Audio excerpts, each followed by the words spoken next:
तो आप सभी का स्वागत है आपके अपने YouTube चैनल मैथ मनोरंजन पर और मैं हूं अंकुश कुमार। तो दोस्तों चलते हैं अगले क्वेश्चन की तरफ। क्वेश्चन नंबर हमारा ये हुआ 32। इससे पहले दोस्तों हमारा 31 सवाल हो चुका है। तो 32 क्वेश्चन क्या कहता है, देखिए दोस्तों, दो क्रमागत सम संख्याओं का अंतर है। देखिए दोस्तों, क्रमागत अगर बोलता है सम हो या विषम संख्याएँ हों, उनमें डिफरेंस केवल दो का ही होगा। देखिए दोस्तों, सम संख्या हमारी होंगी 2, 4, 6, 8, 10। अब देखिए इन सभी में दो का ही डिफरेंस होगा।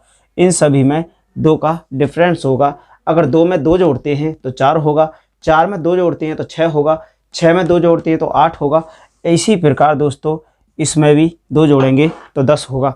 तो दोस्तों इसी प्रकार देखिए विषम संख्याओं पर को लेते हैं 1, 3, 5, 7। अब देखिए दोस्तों इनमें भी हमारा डिफरेंस दो का ही होगा। एक में अगर दो जोड़ेंगे तो 3 आएगा, 3 में दो जोड़ेंगे 5 आएगा और 5 में दो जोड़ेंगे तो 7 आएगा।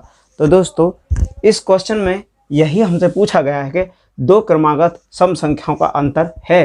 तो क्रमागत संख्याएं का अंतर 2 होता है दोस्तों, ये हमारा 2 होगा। तो देखिए पहला क्वेश्चन हमारा हो गया। अब देखिए दोस्तों इसी प्रकार अगले क्वेश्चन क्या कहता है, दूसरा, दो क्रमागत संख्याओं का अंतर है। दो क्रमागत संख्याओं का अंतर है। तो क्रमागत संख्या दोस्तों क्या होती हैं? क्रमागत होगी हमारी, देखिए दोस्तों, 1 होगा, 2 होगा, 3 होगा, 4 होगा, 5 होगा, डॉट डॉट डॉट डॉट अनंत तक संख्याएं होंगी। तो क्रमागत संख्या हमारी 1 से स्टार्ट होंगी और डॉट डॉट अनंत तक होंगी। तो इनमें कितने का डिफरेंस होगा दोस्तों? देखिए यहाँ 1 का होगा, यहाँ भी 1 का होगा, यहाँ भी 1 का होगा, यहाँ भी 1 का ही होगा। यानी क्रमागत संख्याओं में सभी संख्याओं के क्रम में अगर हैं तो उनमें डिफरेंस दोस्तों 1 का ही होगा। यह हमारा d बराबर 1, यानी डिफरेंस 1 का आया। तो देखिए दोस्तों हमारा क्वेश्चन में दो क्रमागत संख्याओं का अंतर 1 होगा। तो दोस्तों देखिए सम हो विषम हो तो इनमें तो दोस्तों केवल ऑड इवन भी बोल सकते हैं, 2 का डिफरेंस होगा। और क्रमागत संख्याएं अगर बोलता है तो इनमें अंतर 1 का होगा। ध्यान रखना दोस्तों, ये क्वेश्चन में बहुत पूछे जाते हैं तो याद रखना। चलिए दोस्तों अगले सवाल की तरफ। 34 नंबर, सबसे बड़ा ऋण पूर्णांक है। देखिए दोस्तों सबसे बड़ा ऋण पूर्णांक क्या होगा? सबसे बड़ा हमारा -1, -1, -2, -3, ऐसे ही आगे तक डॉट डॉट डॉट अनंत तक होंगे। माइनस अनंत, इनफाइनाइट तक, अनंत तक होंगी तो संख्याएं। सबसे बड़ा हमारा -1 ऋण पूर्णांक होगा। दोस्तों अगर हमसे पूछा जाए छोटा, सबसे छोटा, तो सबसे छोटा हमारा माइनस इनफाइनाइट होगा। इनफाइनाइट होगा, माइनस में अनंत, यानी एक सबसे बड़ा होगा। और जितने भी माइनस में हम बढ़ते जाएंगे वो सारी संख्याएं, जो सबसे ज़्यादा बड़ी होगी देखने में, जो बड़ी होगी वो सबसे छोटी होगी, जो सबसे छोटी होगी देखने में वो सबसे बड़ी होगी। दोस्तों देखिए -1, तो हमारा इसमें -1 ऋण पूर्णांक सबसे बड़ा हो जाएगा। दोस्तों देखने में छोटा है लेकिन अब माइनस में होने के कारण ये सबसे बड़ा है। और जितनी भी संख्या हमारी क्रमागत में आगे बढ़ती जाएंगी वो सब एक दूसरे से छोटी होती चली जाएंगी। चलते हैं दोस्तों अगले क्वेश्चन की तरफ। प्राकृतिक संख्याएं होती हैं। प्राकृतिक संख्याएं दोस्तों हमारी अनंत तक होती हैं। और कहाँ से स्टार्ट होती हैं हमारी संख्याएं? 1, 2, 3, 4 डॉट डॉट डॉट डॉट अनंत तक। तो अनंत तक चलती जाएंगी। तो दोस्तों हमारी प्राकृतिक संख्याएं अनंत तक होती हैं। ये हमारा क्वेश्चन का आंसर होगा, प्राकृतिक संख्याएं अनंत तक होती हैं। चलते हैं दोस्तों अगले क्वेश्चन की तरफ। हेलो दोस्तों चलते हैं क्वेश्चन नंबर 36 की तरफ। देखिए दोस्तों 36 नंबर क्वेश्चन, निम्न में से परिमेय संख्या नहीं है। देखिए दोस्तों परिमेय संख्या हमने बताया था कि परिमेय संख्या वे संख्याएं होती हैं जो P/Q की फॉर्म में होती हैं। P/Q की फॉर्म में होंगी वो संख्याएं परिमेय होंगी, और जो P अपॉन Q की फॉर्म में नहीं हो सकती वो सभी संख्याएं अपरिमेय संख्या होंगी। तो दोस्तों देखिए, निम्न में से परिमेय संख्या नहीं है। क्वेश्चन नंबर 36 है पाई। पाई पाई को हम अभी बताएंगे 0.2। 0.2 को हम क्या लिख सकते हैं दोस्तों, 2 और यहाँ 2/10, 1/5। तो ये P अपॉन Q की फॉर्म में हो गई दोस्तों, P अपॉन Q की फॉर्म में है। ये देखिए, हम आपको आगे ये दशमलव वाली संख्याओं के बारे में बताएंगे। तो देखिए दोस्तों, जो जानते हैं उनको लिए भी सही है, और जो नहीं जानते उनको मैं आगे बताऊंगा, फिर भी समझ लो। देखिए दोस्तों, ये हमारा हो गया 1/5 P अपॉन Q की फॉर्म हो गया। 22/7 हमारा P अपॉन Q की फॉर्म में है ही है। और आते हैं 0.3। तो 0.3 ये 0.3 पर ऊपर ये जो चिन्ह होता है हमारा, ये बार का चिन्ह होता है। बार क्यों लगाते हैं दोस्तों, और कोई भी संख्या है, देखिए इसी को ले लेते हैं 0.33333। अगर ऐसे ये आवृत्ति 3 का आवृत्ति बार बार हो रहा है दोस्तों, तो हम क्या करेंगे कि 0 लिखने के बाद 0.3 लिखेंगे और बार का चिन्ह लगा देंगे। बार का चिन्ह लगाने से इसकी आवृत्ति नहीं होगी। अगर हम इसको दोबारा इसी फॉर्म में लिखना चाहते हैं, देखिए तो हम इसको कैसे लिख सकते हैं दोस्तों, इसको हम लिख सकते हैं 3/9। ये हम आगे आपको बताएंगे। जब तक इसको देखिए 1/3 हो गया, 1/3। अब हम इसको अगर डिवाइड इससे 3 से डिवाइड 1 को करेंगे तो फिर भी यही इतना ही आएगा। 3 से करते हैं 1 को, तो पॉइंट लगा के यहाँ 0 बढ़ा लेंगे, 3 तिया 9 हो जाएगा, फिर 1 बचेगा, फिर 10 कर लेंगे, फिर 3 तिया 9 हो जाएगा दोस्तों। तो ये हमारा ऐसा ही आता रहेगा, इसलिए हम बार का चिन्ह लगा देते हैं दोस्तों। तो हमारा यहाँ तक तो हो गया दोस्तों।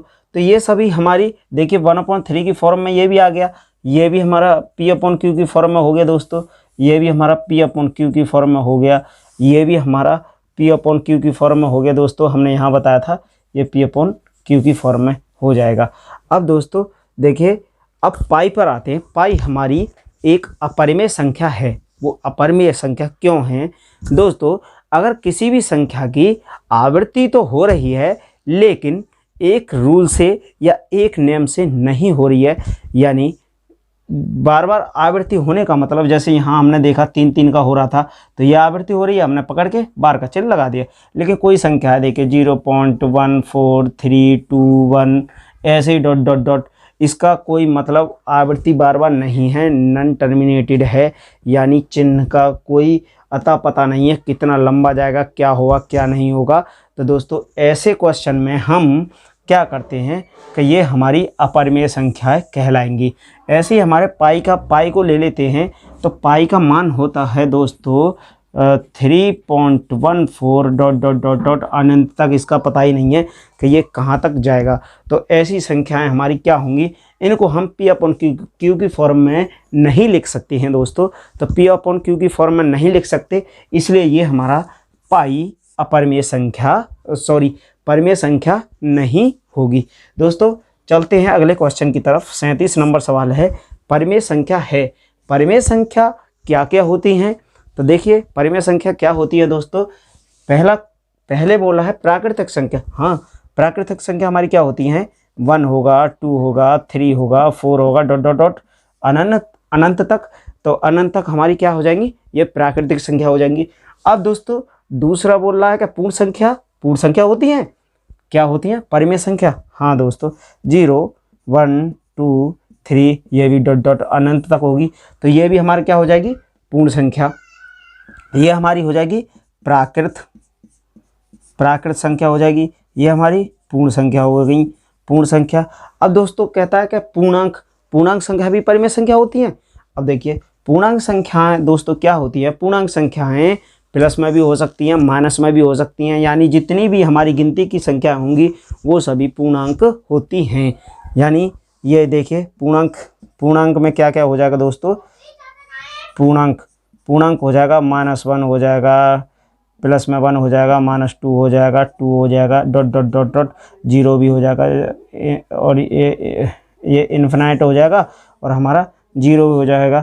यानी जितनी भी संख्या हमारी होंगी, माइनस में होंगी, प्लस में होंगी, जीरो होगी, अनंत तक की संख्याएं होंगी, वो सारी हमारी पूर्णांक होंगी और उन सभी को हम परिमेय संख्या बोलेंगे। तो उपरोक्त सभी हो जाएगा। दोस्तों हमने बताया प्राकृतिक संख्या 1 से स्टार्ट होती है, पूर्ण संख्या 0 से स्टार्ट होती है, प्राकृतिक संख्या हमारी दोनों होती है, यानी माइनस में भी हो सकती है, प्लस में भी हो सकती है और जीरो भी हो सकता है। तो दोस्तों अब चलते हैं क्वेश्चन नंबर हमारा 38 की तरफ।